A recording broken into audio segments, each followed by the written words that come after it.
Time now is 9:26. Welcome back to Good Day. The following is a commercial-free 30-minute discussion of the Black Lives Matter movement held with experts as well as our viewers on Facebook Live that was recorded earlier this week. This full discussion will also be found on the Good Day Facebook page. Here is our 30-minute discussion.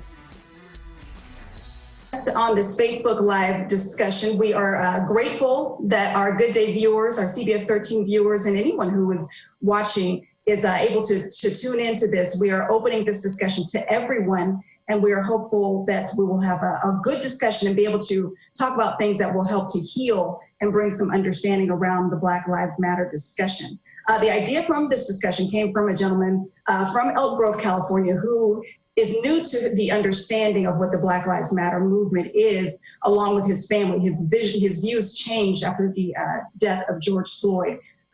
So that's why we're doing this discussion today. And we've asked a couple of educators from Sacramento and Sac State to join us. I do want to give a little background first. There has been some concern about my personal expression of being allowed to represent the statement, Black Lives Matter. And I just want to make it clear that I do not speak for the station. I don't speak for our parent company, and I never would profess to do so. Our CEO, Bob Backish, speaks for Viacom CBS, and a tweet was shared across all brands that includes Nickelodeon, Comedy Central, BET. This tweet went out on May 31st and stated, quote, "Black Lives Matter, Black culture matters, Black communities matter. We stand in solidarity with our Black colleagues, creators, partners, and audiences, and condemn all acts of racism, discrimination, and senseless acts of violence." So today I am simply serving as the moderator for this discussion. Again, that springboards from a discussion that we started on Juneteenth, where many points of view were expressed, along with some context from our educators who are featured here today. So ladies, thank you again so much for joining us. I want to introduce again, Sonia Lewis, originally from Black Lives Matter Sacramento. She is now with Liberation Collective. She's a Spelman graduate and educator and owner of Ascribe Educational Consulting. Thank you so much for joining us. Thank you. And also, Dr. Andrea Morris, she's an ethnic studies professor at Sac State, grew up in the Bay Area. Her doctorate is from UC Davis. She teaches ethnic studies and African-American centered courses. And she explores ways in which hip hop culture promotes awareness about social protest movements and advocating for intersectional justice. So Dr. Moore, thank you for joining us as well. Thank you. Thank you. Good morning, everyone. Well, we are welcoming any input again from anyone who would like to share a viewpoint, has questions. Again, we're just asking that this is a respectful conversation as you bring your thoughts forward. So ladies, I want to start with the phrasing Black Lives Matter. When this was posted on social media, and it obviously has been floating since Trayvon Martin's death, it has become kind of a sore spot for some people. Maybe it's semantics, whatever the case may be. There are some who take issue with the statement Black Lives Matter. In particular, Mr. Chuck Isaacson shared with me, "That's being racist. All lives matter. I can't believe Channel 31 is allowing you to represent this comment." So I've expressed what our company has said. But ladies, if you can, please explain Black Lives Matter. Absolutely. I think that it's important when we have this conversation, one in community, and that's the global community. So that includes all lives, right? We have to recognize that for more than 400 years, that this country alone, not even the other countries that are guilty of the atrocities of colonization, but this country alone has been very intentional on the way in which it has segregated communities in this country. And one of the realities is that our law enforcement has come out of the roots of slavery, and America has unfortunately not wanted to face the ugly stain of what slavery has left behind. And so when we talk about policy, when we talk about education, when we talk about healthcare, when we talk about the ability of one to obtain employment that is equal to that of our white or other counterparts, when we talk about redlining and the ability to live in certain communities, we need to know and be able to acknowledge that Black lives have not mattered. And so when you put the focus on that one group and community that has been most disenfranchised, that are most vulnerable, it's not to say that all lives don't matter. It's just to put an emphasis on the fact that that we're not talking about an opinion. We're not talking about a dream. We're talking about a fact that Black lives have not mattered in America. And so when we talk about systems, it's important that we recognize and acknowledge. And in this moment, it's super important to galvanize the energy of people who are not Black, right? People who may be presenting white or are indigenous and other people of color whose proximities to whiteness are in the mix of fighting for Black lives. I mean, all three of us here, we've already shown what our Black excellence is, right? That Black excellence is a proximity to whiteness. And I recognize that every day when I go to Meadowview, when I go to Oak Park, and when I go to Del Paso Heights and other places. I'm from Oakland. And so when I go to my hometown, I have to recognize the privilege that I have and that it's closer to whiteness than it is my Blackness. Okay.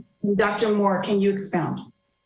Yes, I think that what Sonia is saying is so important.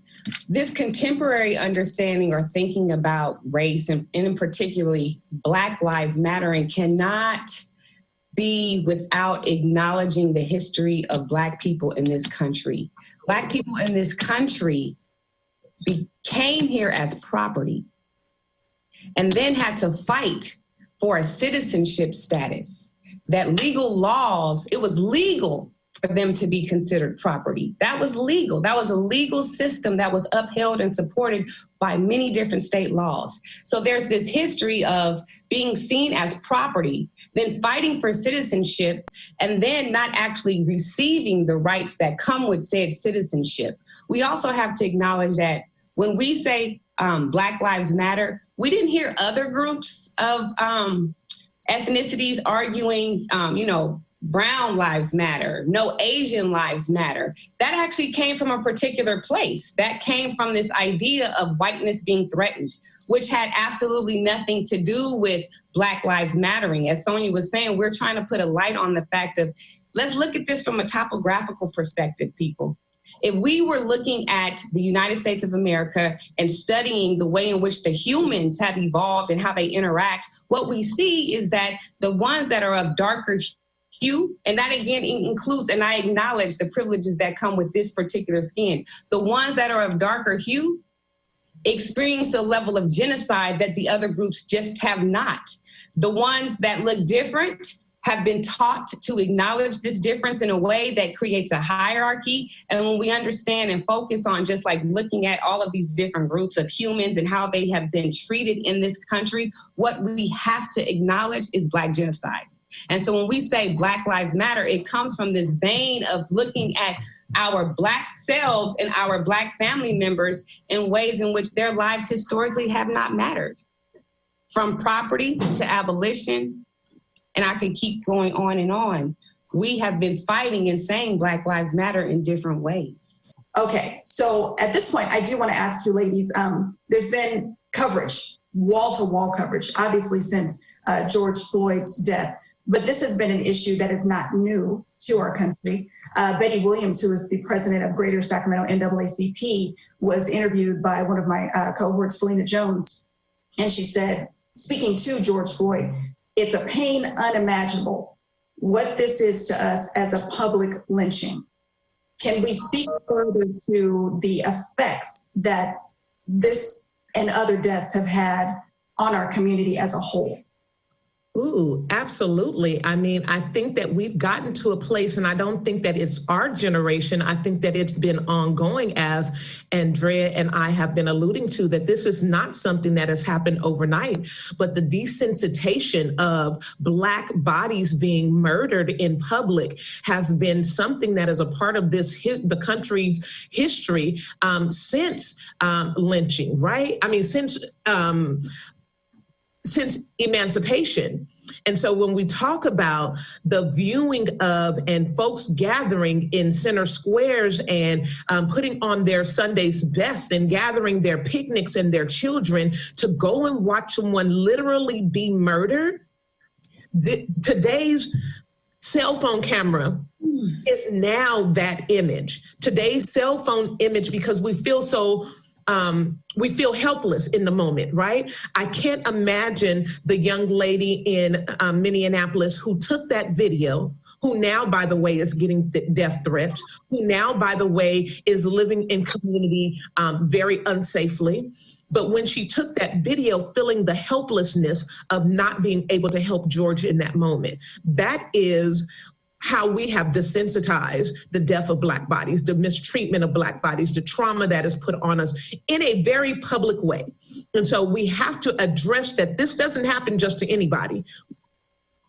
We see people all the time who are not Black, who are not other people of color, who have weapons, who have committed crimes, and who the police, law enforcement across this country take in very successfully without harm to their bodies, offer them Burger King, make sure that they get phone calls to their families, but Black folks end up dead.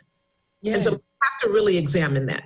Yes, and then can I just further expound on that just a little bit? When we think, I was thinking about Ida B. Wells when Sonia was talking, and how we're looking at this history of lynching in modern day time and what it does to the psyche of Black people, what it does to the psyche of human beings. When we talk about a radical praxis, it was a tradition to watch someone to be lynched and then burned and then photographed and sent out as postcards. There's something to be said about what we call strange fruit. They left us in the trees intentionally. They didn't just take us down right away. So when we watch our bodies lay in the street for hours on end, or when we watch this video footage that records what happens to us, it's going to trigger that genetic memory for us. It's going to trigger the lynching, which is why we accurately identify it as such. And again, this is not for anybody else to personalize. We're trying to get people, again, to understand the systems in which we are living under that have allowed this to happen under what we're calling legality. We're talking about also, we live in a country where our state representatives refuse to pass an anti-lynching law. And so we're living under that reality as well. And so we have to recognize that when we are talking about this issue, that I cannot imagine being the family, the mother and father of Mike Brown, whose body's laid in the street for hours, right? There's this sensationalization that it's okay. And I'm here to say, and I know that Dr. Andrea would say, that it's not okay.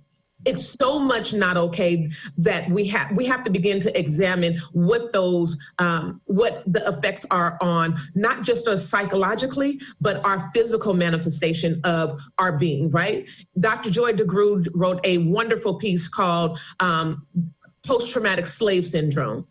And it traces the DNA markers that have been changed through history because we have experienced such trauma. And that trauma, so now I, as an almost 50-year-old Black woman, have experienced the dreams and trauma of my mother, her mother, her mother, her mother, her mother, on back to the time when we were slaves. And so we have to begin to examine that. I'm sorry, Sonia, I didn't mean to cut you off. I just said we also need to acknowledge the context of our conversation today. This conversation that we are having and that Sonia's been having all week, that you've probably been having, Courtney, all week, myself, we're still in a place of this conversation is still directed at the people who are denying our existence and denying our genocide. So the fact that we have to center that particular perspective speaks volumes to where we are as a collective. Okay, and that you bring that up, I want to take us to the chat that's happening on Facebook now, centered around that exact point. Denise Nelson says that she was offended when we had the discussion on Juneteenth, that the thought was brought up that all lives can't matter until Black lives matter. She says that she is insulted and that she feels that that is a racist statement to make. Behind that, Ms. Crystal Lopez asked the question, so then are Black lives not a part of all? Can you discuss the juxtaposition and to whom this affects? You're on mute, Sonia. I would say that to the young lady who was offended, take that offense and galvanize that energy down at City Hall, down at the Board of Supervisors, down at the state capitol. And if you're offended by the fact that you have privileges that other people don't have, particularly Black, particularly Indigenous, particularly Black trans, particularly people of color, poor, unhoused? Are you upset when we say that unhoused lives should matter in a different way, that they don't matter because our mayors, our governors, they don't do enough to take care of the needs of the unhoused population in our communities? Are you offended when Indigenous folks don't have water on reservations? Are you offended when Indigenous folks don't have the respect in community based on the fact that they have been completely slaughtered in this country and that their land was stolen? I mean, you know, I think that white fragility is a thing. We can have that discussion too. And so when you say I'm offended, be offended by someone's death. Be offended by the police with a knee to the neck. Be offended that this country and that the systems that are in place, like the Policeman's Bill of Rights, like police unions that continue to protect police officers while doing their job and murdering Black people. Be offended by that. That's what I would tell her. I mean, we can't have a conversation about all if part of the all does not matter, if part of the all continues to get targeted. So only a person who has white privilege can say that they're offended by it. Because as Black people, we should be the only ones offended by the death of Black people in the streets. And it speaks to anti-Blackness. Absolutely. For some reason, when we center Black, we get this visceral reaction from people that is different all over the place. When we say Black Lives Matter and center Black, we're saying it because of the facts that we are living under. We have seen that Black lives do not matter. Black lives do not matter when it comes to the way in which we're being killed, when it comes to the way in which we are not protected, when it comes to the way in which we don't have access to all of the things that Sonia just mentioned. And so to say all lives matter, if you truly believe all lives matter, then you should have no problem, absolutely none, saying Black lives matter. It's our nod to show that there is anti-Blackness in our country and that people have internalized it. We have to explore that. We have to explore why there is a visceral jerk reaction to centering Blackness in this country. And that's the piece. That's the work right there that you have to look at yourself and say, why do you automatically make it about you instead of the people who are being killed? So I want to ask you, ladies, we are in an election season, an election year. This has become seemingly a political issue on the surface level. My question to you as educators, is this a political issue, Black Lives Matter? Should it be a political issue? I mean, unfortunately, we live in a time where everything is politicized. And so I would say that this is most definitely a political issue. Not only is it a political issue, we are seeking changes in laws which make it a political issue. We have to address law enforcement in a way that we can't get it taken care of on a local level in most cases. I would say 99% of the time. I mean, we are having very unnormal circumstances happen around this country. I mean, Minneapolis in and of itself saying that they are going to abolish the police and start all over from ground zero. That is not a normal thing. The normal thing is that we continue to hope that the public sweeps it under the rug and we get back to business as usual. And I think in this time, the fortunate part about it is that folks who are not Black, folks who are not experiencing the attack of the system are saying, ooh, wait a minute, this is not right.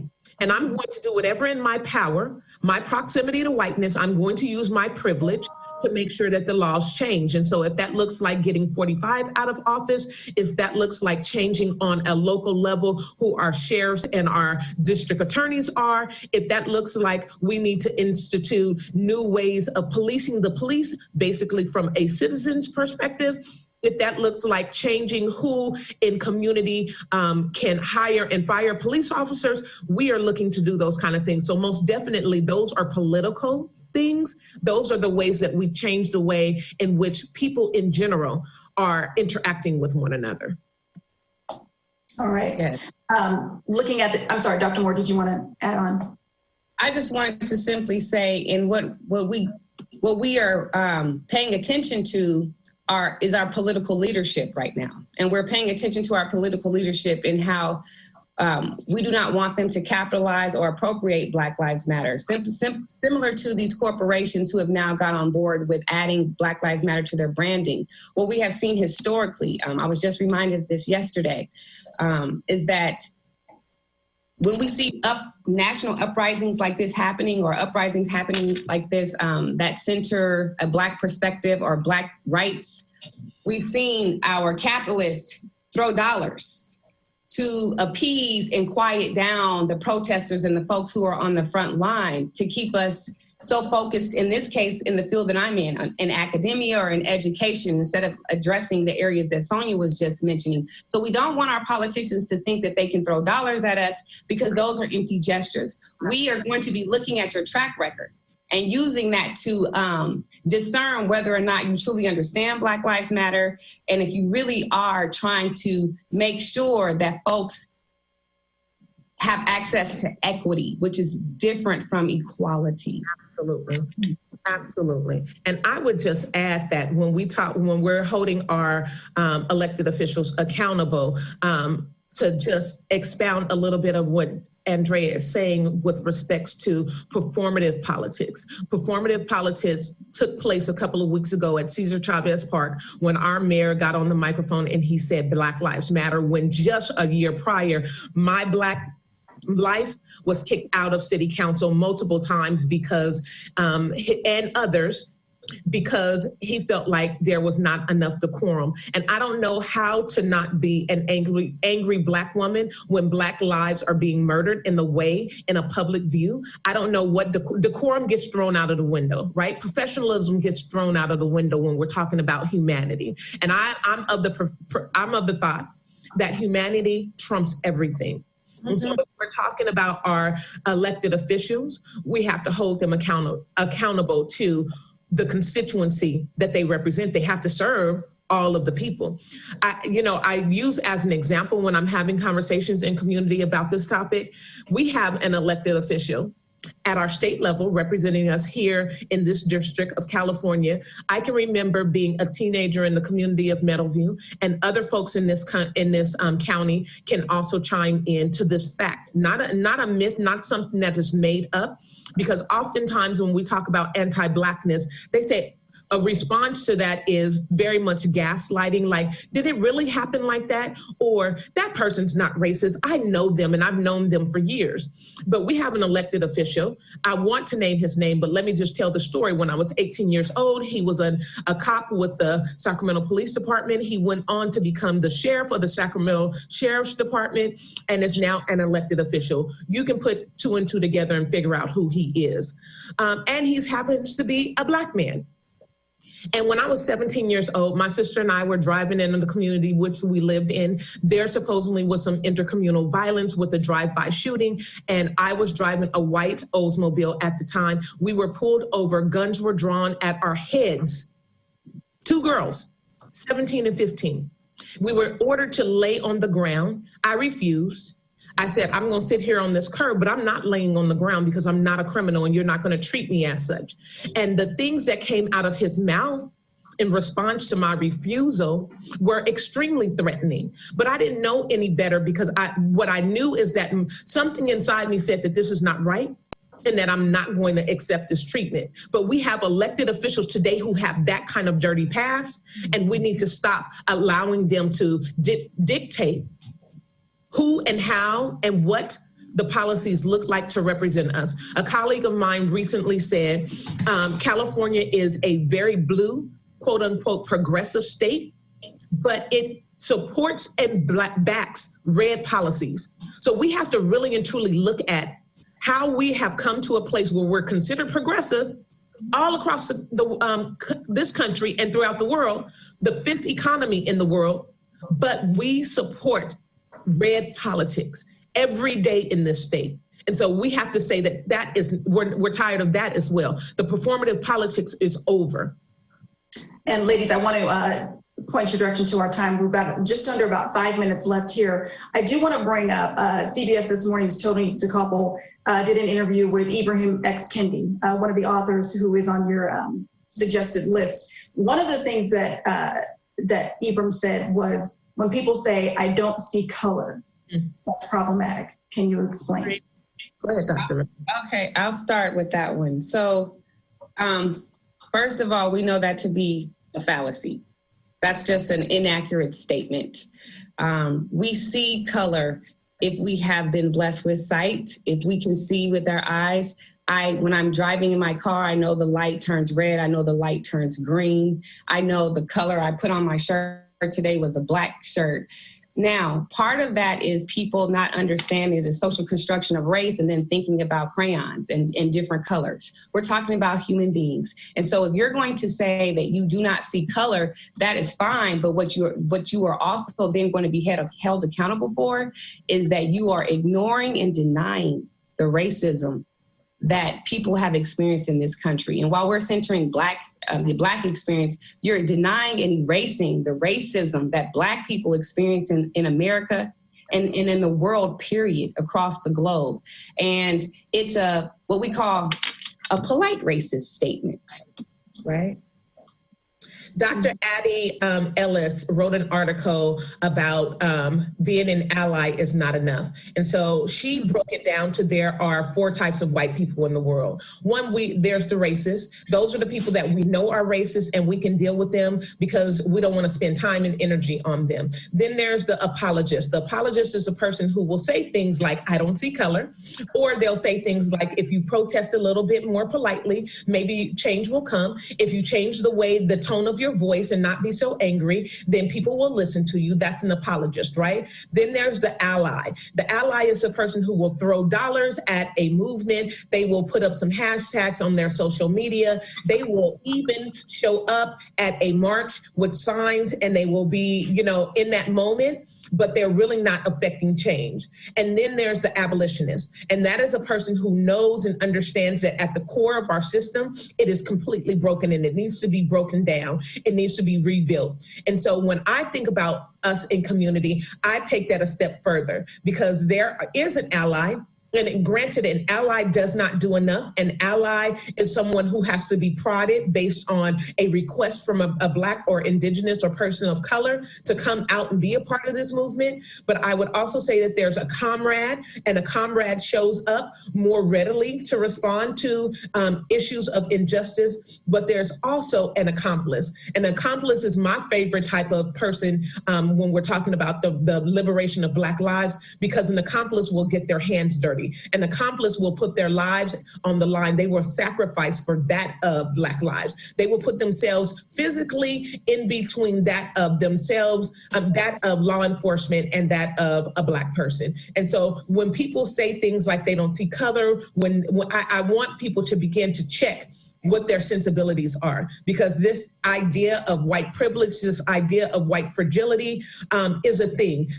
We don't have this term Karen for no reason. We know that Karens all across this country are calling the police on Black folks for just living. And so we have to get out of our own way if we are ever going to be a country that is unified, if we're ever to say that all lives matter, and if we're ever to look at what the equity piece it looks like in this country. Because while I think that language is important, I think that white folks fear the word reparations, and we really and truly have to look at why it was okay for the Japanese to be paid reparations and Black folks not, why Native Americans were paid reparations and white folks were not. And the Jewish Holocaust didn't happen here in America, and America paid reparations to the Jewish community. So we have to check ourselves when we talk about why you won't pay Black folks reparations. And it boils down to the anti-Blackness and the color of our skin. Thank you, ladies, so much for your time. We are out of time, but I do want to make sure that everyone knows, Dr. Moore, you have an extensive list of literature that you can read amongst yourselves. We really appreciate the discussion that's taking place on Facebook Live right now. Please keep that conversation going. It is very healthy. There are lots of viewpoints happening either direction, which is what a conversation is. It's people listening and talking. And so I'm going to post the list, Dr. Moore, of the books that you recommend on the chat. And for anyone who is with us right now on Facebook, we thank you so much for your time, Dr. Moore, Ms. Lewis, Sac State also for connecting us. And this will actually be airing on Good Day on July 2nd. We thank you so much for your time and your energy in understanding and healing. Ladies, thank you. Appreciate you. Thank you.